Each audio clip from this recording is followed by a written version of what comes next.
ಓಂ ಶ್ರೀ ಸಾಯಿರಾಮ್. ಶ್ರೀ ಸತ್ಯಸಾಯಿ ಲೋಕಸೇವಾ ಗುರುಕುಲಂ ಆನ್ಲೈನ್ ತರಗತಿಗೆ ಹಾರ್ದಿಕ ಸ್ವಾಗತ. ಮಕ್ಕಳೇ, ನಾವಿವತ್ತು 6ನೇ ತರಗತಿಯ 5ನೇ ಪದ್ಯವಾಗಿರುವಂತಹ ಭಾಗ 2ರಲ್ಲಿ ಪಠ್ಯ ಪುಸ್ತಕ ನಿಮ್ಮದು ಭಾಗ 2 ಪುಸ್ತಕ ಏನಿದೆ ಆ ಭಾಗದಲ್ಲಿ 5ನೇ ಪದ್ಯವಾಗಿರುವಂತಹ ನೀ ನನಗಿದ್ದರೆ ಎಂಬ ಪದ್ಯ ಭಾಗದ ಬಗ್ಗೆ ತಿಳ್ಕೊಳ್ಳೋಣ. ಈ ಪದ್ಯವನ್ನು ತಿಳ್ಕೊಳ್ಳುವ ಮುಂಚೆ ಈ ಪದ್ಯವನ್ನು ಬರೆದಂತಹ ಕವಿ ಕಯ್ಯಾರ ಕಿಞ್ಞಣ್ಣ ರೈ ಇವರ ಬಗ್ಗೆ ನಾವು ತಿಳ್ಕೊಳ್ಳೋಣ ಮಕ್ಕಳೇ. ಕಯ್ಯಾರ ಕಿಞ್ಞಣ್ಣ ರೈಯವರು ಜೂನ್ 8, 1915ರಲ್ಲಿ ಜನಿಸ್ತಾರೆ. ಯಾವಾಗ?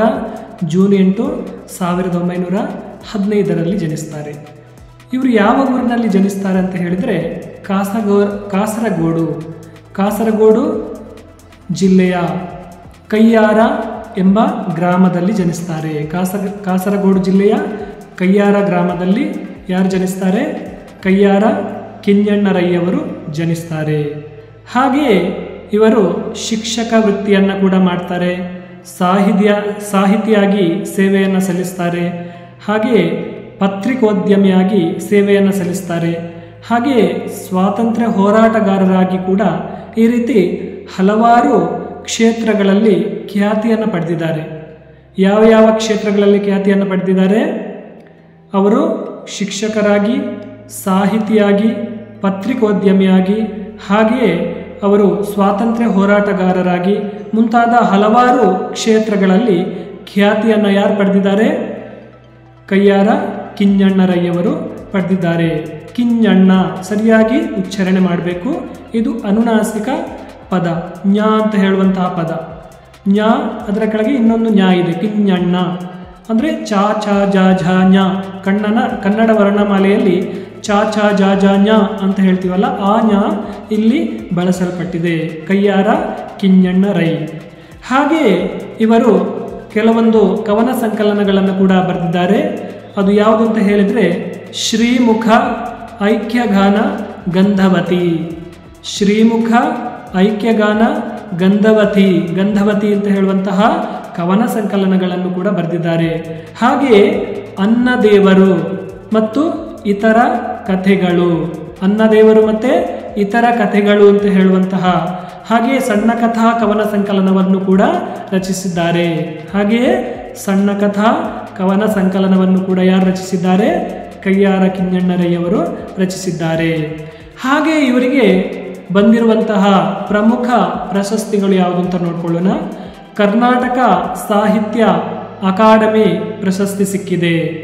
ಕರ್ನಾಟಕ ಸಾಹಿತ್ಯ ಅಕಾಡೆಮಿ ಪ್ರಶಸ್ತಿ, ಹಾಗೆಯೇ ನಾಡೋಜ ಪ್ರಶಸ್ತಿ, ಈ ರೀತಿಯ ಹಲವಾರು ಗೌರವಗಳು ಮತ್ತು ಪ್ರಶಸ್ತಿಗಳು ಇವರಿಗೆ ಲಭಿಸಿದೆ.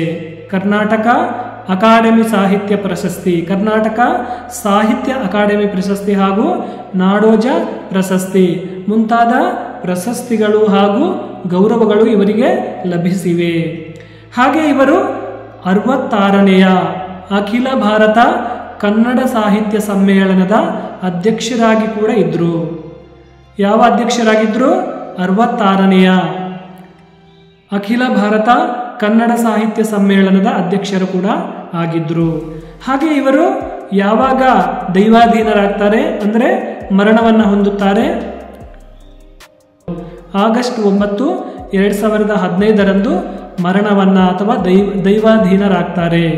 ಸ್ವಾತಂತ್ರ್ಯ ಪೂರ್ವದಲ್ಲಿ ಜೂನ್ 8, 1915ರಲ್ಲಿ ಜನನ ಆಗುತ್ತೆ. ಹಾಗೆಯೇ 2015 ಆಗಸ್ಟ್ 9ರಂದು ಇವರು ದೈವಾಧೀನರಾದರು ಅಥವಾ ಮರಣವನ್ನು ಹೊಂದಿದರು ಅಂತ ಹೇಳುವಂಥದ್ದನ್ನು ನಾವೀಗ ಇಲ್ಲಿ ತಿಳ್ಕೊಳ್ಬಹುದಾಗಿದೆ ಮಕ್ಕಳೇ. ನಾವೀಗ ಈ ಒಂದು ನೀ ನನಗಿದ್ದರೆ ಪದ್ಯ ಭಾಗದಲ್ಲಿ ಪ್ರವೇಶ ಭಾಗವನ್ನು ನೋಡೋಣ. ಮಾನವ ಸಂಘಜೀವಿ, ಒಂಟಿಯಾಗಿ ಬದುಕಲಾರ. ನೋಡಿ, ಮನುಷ್ಯನಾದವನು ಒಂಟಿಯಾಗಿ ಬದುಕಲಿಕ್ಕೆ ಸಾಧ್ಯ ಇಲ್ಲ. ಒಂದು ಊಟ ಮಾಡಬೇಕಾದ್ರೂ ಇನ್ನೊಬ್ಬರನ್ನು ಅವಲಂಬನೆ ಮಾಡಿಕೊಂಡು ಮನೆಯಲ್ಲಿ ಅವನು ಊಟ ಮಾಡಬೇಕಾಗುತ್ತೆ, ಇನ್ನೊಬ್ಬರು ಬೇಯಿಸಿ ಹಾಕಬೇಕಾಗುತ್ತೆ, ಇನ್ನೊಬ್ಬರು ಬಟ್ಟೆ ತೊಳಿಬೇಕಾಗುತ್ತೆ, ಮನೆ ಸ್ವಚ್ಛ ಮಾಡಬೇಕಾಗುತ್ತೆ. ಎಲ್ಲ ರೀತಿಯಲ್ಲೂ ಕೂಡ ಎಲ್ಲವನ್ನೂ ಒಬ್ಬನೇ ಮನೆಯಲ್ಲಿ ಮನುಷ್ಯ ಮಾಡಲಿಕ್ಕೆ ಆಗಲ್ಲ. ಅದಕ್ಕೋಸ್ಕರ ಅವನು ಸಂಘಜೀವಿಯಾಗಿ ಬದುಕಬೇಕಾಗುತ್ತೆ. ಬರೀ ಮನುಷ್ಯರು ಮಾತ್ರ ಅಲ್ಲ, ಅವನು ಇನ್ನಿತರ ಕೆಲವೊಂದು ಸಾಕು ಪ್ರಾಣಿಗಳನ್ನು ಕೂಡ ಅವಲಂಬಿಸಿಕೊಂಡು ಅವನು ಬದುಕ್ತಾನೆ. ಮನೆಯಲ್ಲಿ ನಾಯಿಯನ್ನು ಅವಲಂಬನೆ ಮಾಡಿಕೊಂಡು ಕೂಡ ಅವನ ಜೀವನ ಸಾಗಿಸಬೇಕಾಗುತ್ತೆ. ಏನಕ್ಕೋಸ್ಕರ? ನಾಯಿಯನ್ನು ಸಾಕಿದ್ರೆ ಅದು ತುಂಬ ಪ್ರೀತಿಯಿಂದ ಗೌರವದಿಂದ ಮನೆಯನ್ನು ಕಾಯುತ್ತೆ, ಮನೆಯನ್ನು ನೋಡಿಕೊಳ್ಳುತ್ತೆ. ಕಳ್ಳಕಾಕರು ಬಂದಾಗ, ಯಾರಾದರೂ ಬಂದಾಗ ಬೊಗಳುತ್ತಾ ಸೂಚನೆಯನ್ನು ನೀಡುತ್ತೆ. ಯಾರಾದರೂ ಬರ್ತಾ ಇದ್ದಾರೆ ಅಂತ ಹೇಳುವಂಥ ಸೂಚನೆಯನ್ನು ಬೊಗಳ ಮೂಲಕ ನೀಡುತ್ತೆ. ಈ ರೀತಿ ಸಹಾಯ ಆಗುತ್ತೆ. ಅದೇ ರೀತಿ ಬೆಕ್ಕನ್ನು ಕೂಡ ಸಾಕ್ತಾರೆ. ಬೆಕ್ಕನ್ನು ಯಾವುದಕ್ಕೆ ಸಾಕ್ತಾರೆ? ಮನೆಯಲ್ಲಿ ಅವನು ಇರಬೇಕಾದ್ರೆ ಇಲಿಗಳ ಕಾಟದಿಂದ ತೊಂದರೆಯನ್ನು ತಪ್ಪಿಸಿಕೊಳ್ಳುವುದಕ್ಕೋಸ್ಕರ ಬೆಕ್ಕುಗಳನ್ನು ಕೂಡ ಮನೆಯಲ್ಲಿ ಸಾಕ್ತಾರೆ. ಹಾಗೆ ಕತ್ತೆಗಳನ್ನು, ವಸ್ತುಗಳನ್ನು ಅದರ ಮೇಲೆ ಹೊರಿಸುವುದಕ್ಕೆ ಕತ್ತೆಗಳನ್ನು ಸಾಕ್ತಾರೆ.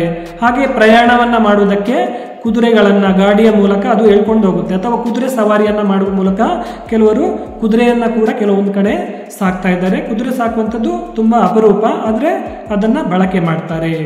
ಹಾಗೆ ಈ ರೀತಿ ಮಾನವ ಸಂಘಜೀವಿ ಆಗಿ ಇರಬೇಕಾಗುತ್ತೆ. ಅದೇ ರೀತಿ ಪ್ರಾಣಿ ಪಕ್ಷಿಗಳು ಕೂಡ ಸಂಘಜೀವಿಗಳಾಗಿ ಬದುಕುವುದನ್ನು ಗಮನಿಸಿದ್ದೇವೆ. ಪ್ರಾಣಿ ಪಕ್ಷಿಗಳು ಕೂಡ ಇನ್ನೊಂದು ಪ್ರಾಣಿಗಳನ್ನು, ಇನ್ನೊಂದು ಜೀವಿಗಳನ್ನು ಅವಲಂಬನೆ ಮಾಡಿಕೊಂಡೇ ಜೀವನವನ್ನು ಸಾಗಿಸಬೇಕಾಗುತ್ತೆ. ಅಂದರೆ ಅದು ಕೂಡ ಏಕಾಂತವಾಗಿ ಏಕಾಂಗಿಯಾಗಿ ಬದುಕುವುದಕ್ಕೆ ಸಾಧ್ಯ ಆಗಲ್ಲ. ಜೀವನದಲ್ಲಿ ಕಷ್ಟಗಳು ಬರುವುದು ಸಹಜ ಹಾಗೂ ಆಕಸ್ಮಿಕ. ಜೀವನದಲ್ಲಿ ಪಶುಗಳಿಗೆ, ಪ್ರಾಣಿ ಪಕ್ಷಿಗಳಿಗೆ ಅಥವಾ ಯಾವುದೇ ಜೀವಿಗಳಿಗೆ ಕಷ್ಟ ಸುಖ ಅಂತ ಹೇಳುವಂಥದ್ದು ಬಂದೇ ಬರುತ್ತೆ. ಆದರೆ ಇನ್ನೊಬ್ಬರು ಹೊಂದಾಣಿಕೆ ಮಾಡಿಕೊಂಡು, ಇನ್ನೊಬ್ಬರ ಅವಲಂಬನೆ ಮಾಡಿಕೊಂಡು ಏನು ಮಾಡಬೇಕು? ಕಷ್ಟದಲ್ಲಿ ನಾವು ಒಬ್ಬರಿಗೊಬ್ಬರು ಪರಸ್ಪರ ಸಹಾಯವನ್ನು ಮಾಡಬೇಕಾಗುತ್ತೆ. ಮನೆಯ ಹತ್ತಿರ ಇರ್ಬೋದು, ನೆರೆ ಮನೆಯವರು ಇರ್ಬೋದು, ಸಂಬಂಧಿಕರಿರ್ಬೋದು. ಈ ರೀತಿ ಸಹಜವಾಗಿ ಆಕಸ್ಮಿಕವಾಗಿ ಕಷ್ಟಗಳು ಬಂದೇ ಬರುತ್ತೆ. ನಾವು ಏನು ಮಾಡಬೇಕು? ಒಬ್ಬರು ಕಷ್ಟದಲ್ಲಿ ಇದ್ದಾಗ ಅವರನ್ನು ನೋಡಿ ಖುಷಿ ಪಡದೆ ಸಾಧ್ಯವಾದಷ್ಟು ಸಹಾಯ ಮಾಡಬೇಕು ಎಂಬುದು ಈ ಪದ್ಯದ ಆಶಯ. ಯಾವುದೇ ಕಷ್ಟದಲ್ಲಿ ಯಾರೇ ಇದ್ದಾಗ ನಾವು ಅವರ ಕಷ್ಟವನ್ನು ನೋಡಿ ಅಪಹಾಸ್ಯ ಮಾಡಬಾರ್ದು ಅಥವಾ ಗೇಲಿ ಮಾಡಬಾರ್ದು, ತಮಾಷೆ ಮಾಡಬಾರ್ದು, ಅದನ್ನು ನೋಡಿ ಸುಮ್ಮನೆ ಕೂರಬಾರ್ದು. ನಮ್ಮಿಂದ ಆಗುವಂತಹ ಸಹಾಯವನ್ನು, ಉಪಕಾರವನ್ನು ನಾವು ಅವರಿಗೆ ಮಾಡಬೇಕು ಅಂತ ಹೇಳುವಂತಹ ಉದ್ದೇಶದಿಂದ ಈ ಒಂದು ಆಶಯವನ್ನು ಇಟ್ಕೊಂಡು ಕಯ್ಯಾರ ಕಿಂಜಣ್ಣರಯ್ಯವರು ನೀ ನನಗಿದ್ದರೆ ಎಂಬ ಪದ್ಯವನ್ನು ಇಲ್ಲಿ ಏನು ಮಾಡಿದ್ದಾರೆ? ಬರೆದಿದ್ದಾರೆ. ಮಕ್ಕಳ, ಈ ಒಂದು ಪದ್ಯವನ್ನು ನಾನು ಓದಿ ಹೇಳ್ತೀನಿ, ಮತ್ತೆ ಅದನ್ನು ವಿವರಿಸ್ತೀನಿ. ಸಂತೆಗೆ ಹೋದನು ಭೀಮಣ್ಣ, ಹಿಂಡಿಯ ಕೊಂಡನು 10 ಮಣ, ಕತ್ತೆಯ ಬೆನ್ನಿಗೆ ಹೇರಿಸಿದ, ಕುದುರೆಯ ಜೊತೆಯಲ್ಲಿ ಸಾಗಿಸಿದ. ಕತ್ತೆಯು ಅರಚಿತುವೋ ಗೆಳೆಯ, ಅರ್ಧವನಿ ಹೊರುದಮ್ಮಯ್ಯ, ಕುದುರೆಗೆ ಕೂಗದು ಕೇಳಿಸಿತು, ಕತ್ತೆಯ ಕಿರುಚನು ಚಾಳಿಸಿತು. ನಿನ್ನಯ ಬೆನ್ನಿಗೆ ಹಾಕಿದನು, ಅದಕ್ಕೆ ನಿನ್ನನು ಸಾಕಿದನು, ನೀನೇ ಹೊತ್ತುಕೊ ಬೇಗ ನಡಿ, ದಣಿಯದು ಬರುವನು ಹಾದಿ ಹಿಡಿ. ನಡುಗಿತು ಕತ್ತೆಯ ಕೈಕಾಲು, ಬಿದ್ದಿತು ಭೂಮಿಗೆ ಕಂಗಾಲು. ಬಂದನು ಆಗಲೇ ಭೀಮಣ್ಣ, ಕುದುರೆಗೆ ಹೊರಿಸಿದ 10 ಮಣ. ಹೊತ್ತಿತು ಕುದುರೆಯು ಹೊರೆಯನ್ನ, ಅತ್ತಿತು ಬಗ್ಗಿಸಿತದು ಬೆನ್ನ. ಕುದುರೆಯು ಬೇಡಿತು ಕತ್ತೆಯನು, ಮರೆಯನು ನಿನ್ನ ಉಪಕಾರವನು, ಮರೆಯನು ನಿನ್ನುಪಕಾರವನು. ಒಂದಿಷ್ಟಾದರೂ ಹೊತ್ತು ಬಿಡು, ನನ್ನಯ ಪ್ರಾಣವ ಉಳಿಸಿಕೊಡು. ಕತ್ತೆಯು ಹೇಳಿತು ಹಿಗ್ಗಿನಲಿ, ಆಗೇ ನಂದಿಯ ಸುಕ್ಕಿನಲಿ.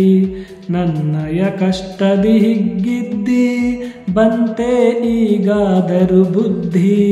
ನೀ ನನಗಿದ್ದರೆ ನಾನಿನಗೆ, ನೆನಪಿರಲಿ ನುಡಿ ನಮ್ಮೊಳಗೆ, ನೆನಪಿರಲಿ ನುಡಿ ನಮ್ಮೊಳಗೆ.